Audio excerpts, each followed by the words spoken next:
Ndinokuchingamidzai mose muchidzidzo chanhasi. Nhai tinokukokai mose. Mubvunzo uripo, mune empathy here? Nhai amai vanofara, mubvunzo uripo, mune empathy here? Title yedu taipa musoro wekuti empathy.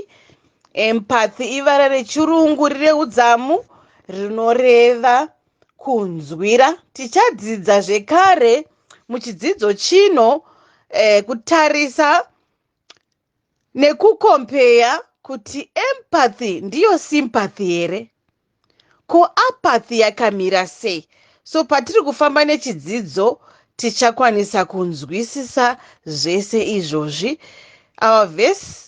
Our verses of consideration dziri kubva pana Romans chapter 12. Romans chapter 12 rinova bhuku rakanyorwa namukoma Pauro. Pane masubtitle mairi, verse 1 to 3, ichiburitsa dingindira rekuti kuzvipa kuna Mwari. Kuzvipa kuna Mwari zvichiratidza kuti empathy unenge watozvipa kuna Mwari. Duty demands it. Zvipire kuna Mwari, zvipe kuna Mwari, nekuti vacheki vavashoma, nekuti hanzi vanhu vachange vaakuzvida zvekuti vanozvisa ivo pamberi, havasisina rudo kuvanhu, havasisiri maphilanthropists anhasi ekunzwira nekudawo vamwe. Tichitoimba rudo kuvanhu vese, tinenge tichirevesa here? Tinenge tichirevesa here patinoti zvese ndikupa, zvese Jesu nda, zvese tichiimba? Tinenge tichirevesa here patinoimba zvese izvozvo? Dingindira rechipiri riripo rikutangira pavhesi ya3, hanzi zvipo zvaMwari norudo kuvanhu.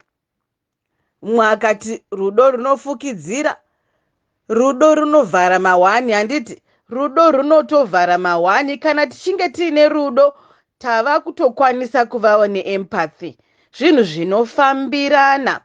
Tichadzidza nekuona kuti empathy yedu kana taisa mumarelationship zvii zvinoitika. Tichadzidza zvekare kuona yatingati neurology of empathy. Neurology of empathy.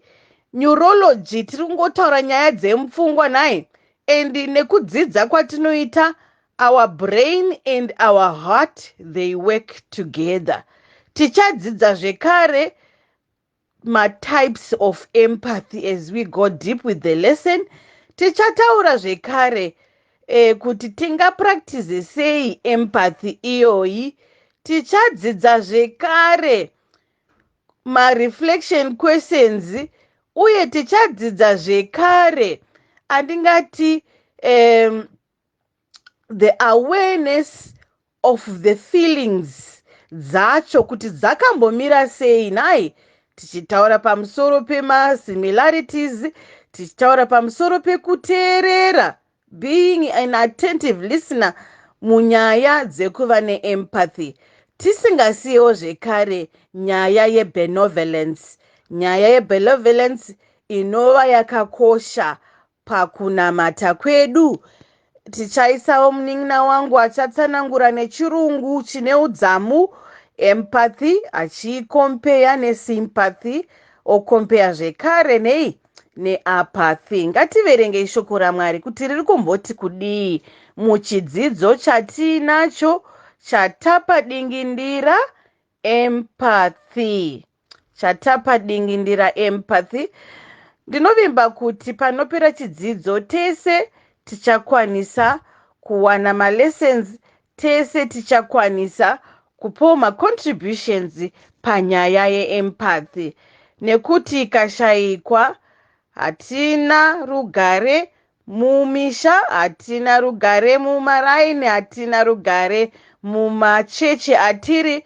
Tichidzokera kuthimu yesvondo restoration. So I hope lesson yanhasi iyoyi ichatibatsira zvakanyanya pakuita restore zvimwe zvinhu zvingadai zvakaputsika mukati medzimba dzatinogara. Romans chapter 12 verse 1. Naizvozvo ndinokukumbirai zvikuru kwamuri hama dzangu, ndipauroyo, netsitsi dzaMwari, patoatachwa nyaya yetsitsi kapa, kuti muise miviri yenyu ive chibayiro chipenyu, chitsvene, chinofadza Mwari, ndiko kunamata kwemwoyo. Saka tinogona kuti nyaya yeempathy yandiri kureva inyaya yekunamata kwemwoyo. Kunamata kwemwoyo tiri kukutsvaga, and kana uchipractiza empathy mukurarama, unenge uchiva chibayiro chipenyu, chibayiro chitsvene, chibayiro chinofadza. 3 main root words dziri papapa, key words: chive chibayiro chipenyu, chitsvene, chinofadza. C. Chinofadza Mwari chinozofadzawo vanhu in the long run. So patiri kunamata, as we are serving Lord diligently, tinotodawo kuti zvinhu zvifambe through empathy. Yes, and empathy inoenda zvekudaro zvekuti inosvika kuhospitality. Empathy inoenda zvekudaro zvekuti inounza nyaya yekunamata. Empathy inodzika zvakadaro zvekuti you have family affection and esteeming one another. Ivhesi ya10 yaRomans chapter 12 vhesi ya9 inototaura nyaya yekuti regai ndiverenge: rudo ngarugare kune, rudo ngarurege kuva nokunyengera. Pari kuburitswa nyaya yehypocrisy zvekare. Kana taita rudo, kana taita empathy, haiwa ngaiitwe isina kunyengera.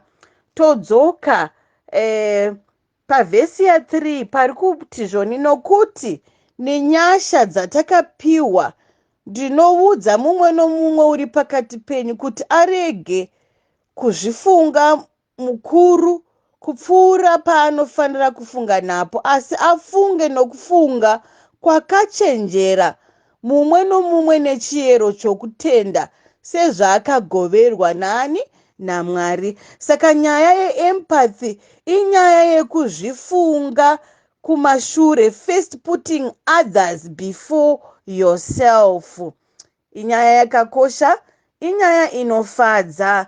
Ichizodzika nevhesi ya15 ichiti, farai nevanodini nhai, farai nevanofara, chemai nevanodini, nevanochema. Itsika yakanaka kuti in the between choices dziripo, zviri nani kuenda kurufu. Muparidzi anobva adaro, when you are caught up with 2 choices, kuenda kurufu kuri nani, and at the same time hazvina kutoipa futi kuenda kunofara nevanofara. Ndo empathy yacho. Tichidzidza tinoda kuti titsanangure kuti empathy zvinombodii. Empathy nesympathy zvichatsanangurwa pazasi, asi empathy kunzwisisa and entering in another person's shoes, kupinda mumashoes omumwe munhu, kuti kana munhu ari kurwara. Sympathy kungoti wosenda message pamwe wakaisa praying hands, that's sympathy, handiti? But empathy, you are going deep. Uchatoita video call and offer a prayer. Uchatoita video call kana kuti uchatoenda unoswera nomurwere uchibika. So empathy yakanaka because it goes beyond sympathy.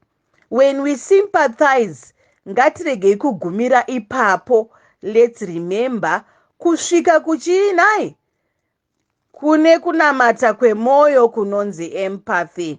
So tikaisa mukati mekurarama kwedu zvichatobatsira mumarelationship, zvichabatsira relationship yamai nemwana nekuti unenge uchinzwira, you being in your child's shoes.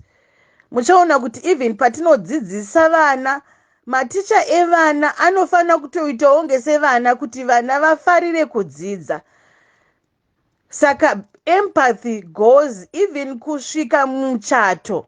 So as we demonstrate empathy, ngatirangarirei to rejoice with those who are rejoicing. Handiti kuita zvose zvatinofanira kuita sana Barnabas paAntioch, when he saw grace of the Lord at work. Handitika tinofanira kusvikawo panguva yekuti we share happiness and success without envy or jealousy sana Barnabas. Tichiona zvekare pakuchema, David unochema nevanochema. Zviripo pana mapisarema chapter 35 ish. And tinoona kuti na even Mwari wacho, he was so empathy. Akaona kuti akasatoburitsa msodzi zvaisaunza empathy wacho. So there are moments that we need kutoudonedza msodzi as a sign of empathy. So tinoona futi even mukoma Pauro vachitoinda kujeri, handiti, and vachiratidza empathy yavo even kudi kuna gadhi akanga aripo. Akatosvika pakuinda kumba naye, vakatonobika vakadya. So the quality of empathy certainly prepares one to a greater service to those around you. And how can we rise above simple sympathy for others? We need to rise above sympathy vanamai vanofara, so that we become the empathetic amai vakafara. So as we develop empathy iyoi, we need to renew our minds. We must submit to transformation that comes by renewing our hearts. Zviri pana Romans chapter 12. Yakadzika. Maybe let me read verse 2. Musaenzaniswa nenyika ino, asi mushandurwe nomurangariro wenyu uchivandudzwa kuti muidze muzive kuda Mwari kwakanaka kunofadza. A deep verse zvekare. And being so kind and affectionate to one another, giving preference to one another in honor. So as we develop, ngatirambei tichidzokera kufungwa yakanga ina Mwari. Chero akanga ari Mwari, akazvininipisa. So empathy also comes with humility. So empathy comes with fellowshipping of the Spirit. Empathy comes with comfort of love. Empathy comes with affectionate and mercy. I think vana baba vazhinji nhasi tiri kuita dambudziko navo because they fail pa-affectionate up. Affectionate dai iripo nhasi mumba muchifadza muchiita so sweet, because if we have empathetic husbands, amai vanenge vachifara. If we have empathetic wives, baba havagari pakona yeinai, baba havagari pakona yemba, vanouya kumba straight vakafara nekuti hakuna mukadzi unopupira anenge ari mumba. Mwari verugare varamba vachitibatsira munguva ino, so that we know kuti it is God's purpose to be empathetic. Gore rino tichiti I will go, tiri kureva nyaya yekuva so empathetic. Regai nditi ndiise muacrostic nyaya ye kuve neempathy. Iyi achimirira emotionally, zviri mumoyo izvi. Ndosaka tati kunamata kwemoyo. P achimirira kunamata, pray for discernment achimirira asking caring questions. Tisaite mubvunzo nhando waenda kunoona murwere wada kutoona manotsi ake. Mubvunze kuti ari kunzwa sei, kwete kuti I know how you are feeling. You don't know, my dear. Think deliberately zvekare. Kuve nekufunga kwakangwara. Nditi wakangwara senyoka, wakapfava senjiva. Achimirira help in meaningful ways. Pari deep up. Kubatsira zviri meaningfully. Nguva zhinji tinodaidza kuti uyai nehembe kana nechi.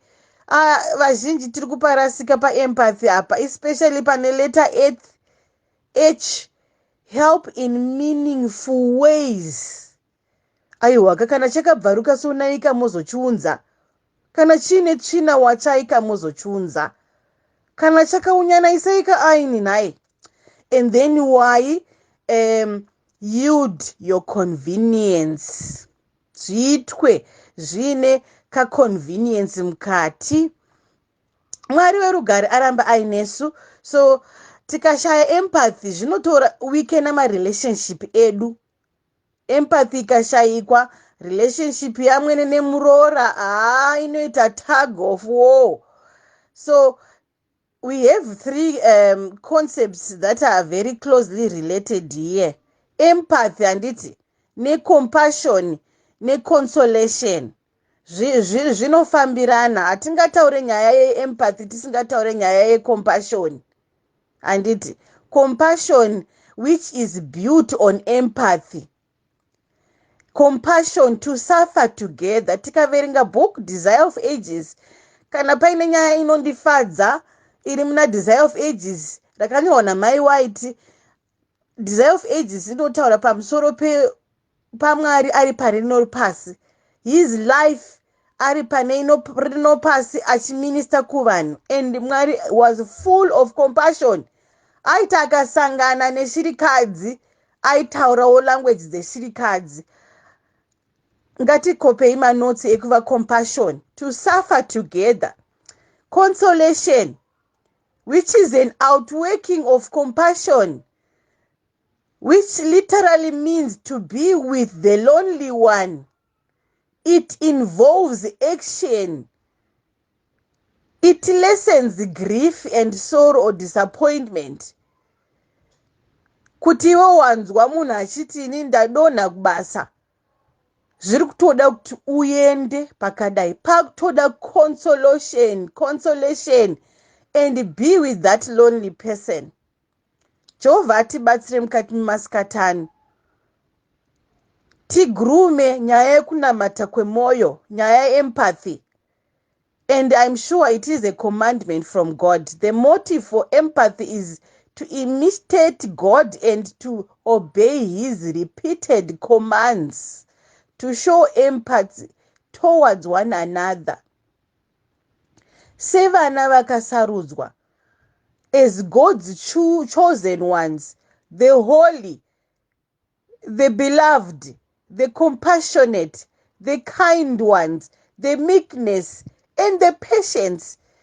So this method of empathy is to discern nguva zhinji. When you fail to discern empathy yacho inogona kushaya painokwana, nekuti unogona kuda kuzoita rejoice nevanhu vari kudini, vari kuchema. Woda kuita weep nevari kudini, nevari kufara.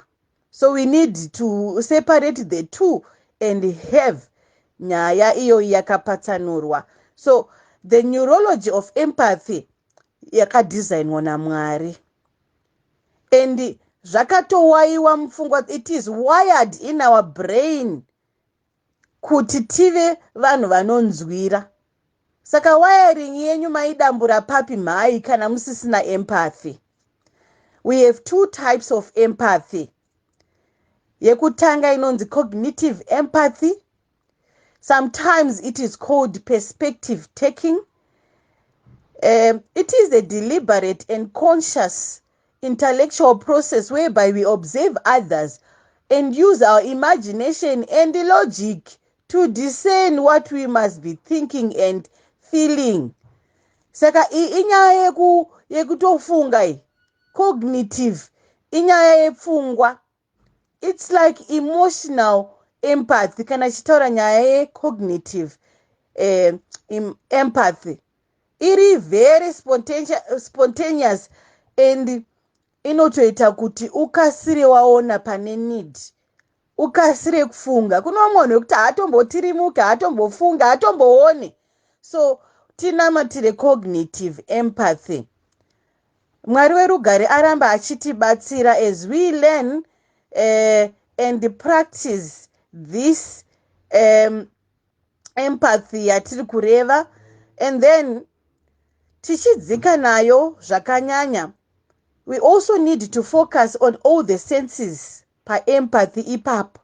Masenses edu tino, the sense of touch, and the sense of sight, the sense of taste, and tine 5 senses. So as we are doing empathy kuvanhu, ngatizamei kubata masenses, anditi munhu afirwa, anditi enda sense of sight achakuona uripo, zvinounza something kuna afirwa, anditi wasvika touch uchambata, uchadonedza musodzi, zviri kubata masenses, the sense of touch, the sense of hearing, uchataura, usataure mashoko anorwadza, the sense of taste, be that caring.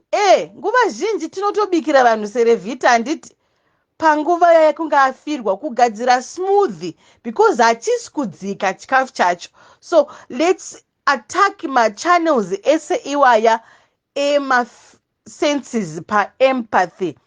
Pa verbal tipangwarire, handitika, nekuti verbal especially vari kuchoto, madzimai ari kuchoto, musatinetse muri kuchoto kana maenda kurufu, zivai zvekubika moimba, kwete kuti ndimune.com rese reupdate kana neremapepa asati asainiwa kana nemari isati yabviswa iri kudiwa chitunha chichiri kumochari. And then sit close to the person wauri kuitira sympathy, and also have the listening ear, kuteerera zvaari kudawo. What can I do for you? How may I help you? Kana munhu basa rapera, usangoperere pakungoti I'll pray for you. Batawo masenses atiri kutaura ese. Tinoona kuti Jonathan akatombochemawo. His tears mirrored to those of David when he was driven into exile. 1 Samuel chapter 20 verse 40. So ngative nemubvunzo yakangwara, zvikanzi nemunyori anonzi Henry Nouwen. To console does not mean to take away the pain, but rather to be there and say, you are not alone. I am with you. Together we can carry the burden. This is very powerful. That we should also do. Kuti unotomudza kuti tiri tese mhai, and let's carry this burden together. How may I help you? And true empathy can be very costly. It requires that we give up our time and convenience, totosiya personal agendas, and let go of our expectations and change priorities and share my resources sacrificially. It also requires us to kill pride and renounce personal prejudice, or let go of resentment and unforgiveness. Mwari werugare varamba vachitibatsira. As we learn, as we practice empathy, enlist your faculties. Move in, pinda mukati, pray, ask, think, help, and yield. Toda kusiyira umwe mubvunzo watinawo pano. How did each of these models of empathy, how did each of these individuals model empathy? Ruth, chapter 2, verse 8 to 16. Pane nyaya yaBoaz. Ko nyaya iri pana Esther chapter 8 verse 3 to 6. Esther, how does she show empathy? Ko nyaya iri pana Luke chapter 17:13. Nyaya yaJesu. Tinoona sei empathy. Jehovah aramba achitibatsira. Ndichaisa text format to talk more about nyaya yekuve empathy, kuve especially munhu ane listening skill, munhu anoteerera attentively. Tosiyana nenyaya yana Gehazi syndrome, Gehazi mentality, vasinganyatsoteerere zvakanaka. Ndichaisa futi nyaya yemasimilarities, kudiscover masimilarities, kuti alright, isu tinofarira kusona, we have seen a need, tobatana toti ngatisonerei mhuri iyo tiifukidze, being so empathetic. And imwe nyaya yakakosha is to validate other people's feelings. And nenyaya inokosha zvekare nyaya yekuratidza genuine, tisazviite tichitaunge setinobata vanhu kumeso. And then I'm going to conclude nenyaya ye Christian benevolence. Christian benevolence yakakosha. It also brings nyaya yeforgiveness, inounza nyaya yekupa, inounza nyaya yekubatsira. Sana mai vanofara, tiri kukurudzirwa kupinda muchikoro cheempathy chinounza compassionate heart, chinounza zvekare benevolence. Mwari werugare ave nesu. Feel free to add or share your comments. Amen.